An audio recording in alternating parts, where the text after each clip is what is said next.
Today, we're going to look up into the heavens, but we're not just seeing a void of darkness. We're seeing a story of survival, of hope, a map written in starlight right after the world ended. Let's explore these incredible celestial maps of rebirth. Just imagine it for a second. Everything you know is gone, swallowed by fire and flood.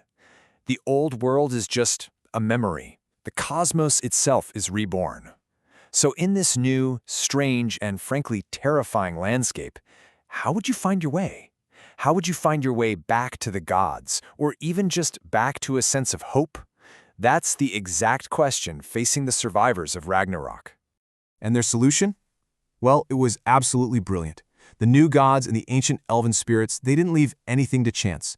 Together, they reached into the night sky and literally arranged the stars into a celestial guide, a perfect map for any traveler crossing that shimmering Bifrost bridge, making sure the path home was never, ever lost. Our journey into this star map begins with the biggest and brightest of these new constellations. This is the one that gives you direction, not just for your body, but for your soul. You see, this constellation is both super practical and just packed with meaning. You can't miss its shape. It's the unmistakable form of Mjolnir, Thor's hammer. It's there to honor his sons, Magni and Modi, who survived to carry on his legacy. For any traveler, this thing is your true north, a fixed point of divine strength and protection. And of course, it holds a special place for the dwarven smiths, who look up and see the cosmic echo of their own sacred craft. And get this, it's not just a static image. It's described as pulsing with light, a constant, living presence in the sky. So it's not just a signpost, it's a reassurance, a cosmic heartbeat telling you that the world is alive and that you are safe. Okay, so if the hammer directs the body, what about the heart? Well, for that, let's turn to our next celestial guide, the luminous veil. This constellation, a tribute to the light elves, is something else entirely. It doesn't burn like a regular star. No, it shimmers, shifting with this iridescent glow, kind of like the aurora borealis. Its purpose is all about the internal journey, helping you align your personal integrity with divine law. It's even said that when it shines its brightest, the paths between the realms are open and safe. It's a beautiful reminder that real navigation requires strength, but also beauty and a true heart. And this right here shows you the incredible balance they created. The hammer is your compass to find your way out there in the reborn world, but the veil, that's the compass to find your way inside yourself. To travel the Bifrost, you absolutely needed both. You needed the strength and you needed the integrity. So, we found our inner and outer compass. The map now turns its gaze toward the future, and specifically to the future of humanity. This simple little trio of bright stars holds such a profound meaning. They represent Líft and Lífthrasir, the two humans who actually survived Ragnarok by hiding inside the world tree, Yggdrasil. And their position is no accident. They're placed directly over the center of the Bifrost, a constant symbol of humanity's endurance.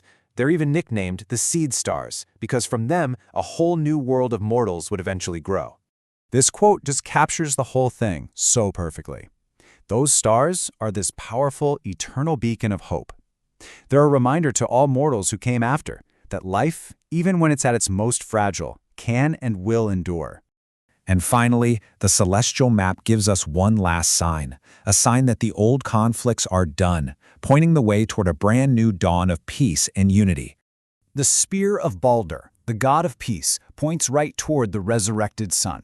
And what's really amazing about this one is that it actually shifts a little to mark the solstices, acting like a giant cosmic calendar. Its presence in the sky means the long, bitter war between the Aesir and Vanir gods is finally over. It became a symbol of diplomacy, peace, and honest trade. Seeing it up there, that was a divine blessing for safe passage. So here we see another one of these beautiful parallels. You have the sisters offering hope to humanity, physically linking Midgard to the heavens, and then you have the spear, promising peace among the gods, unifying all the realms under a new cosmic law. This map was truly written for everyone. And that's really the ultimate transformation, isn't it? The night sky is no longer this empty, terrifying void. It's been turned into a vibrant scroll, a living document just overflowing with stories, with direction, and with promise. This is what they created, the permanent runes of the sky. It was never just about finding your way from point A to point B. It was about carving the lessons of survival, of strength, of integrity, and of peace into the very fabric of the cosmos itself, so that they could never, ever be forgotten. You know, this whole ancient parable leaves us with a pretty powerful question. The survivors of Ragnarok, they wrote their values and their hopes for the future right into the heavens. It really makes you wonder, if the stars were rearranged today to tell our story, what constellations would we create? What would they say about us?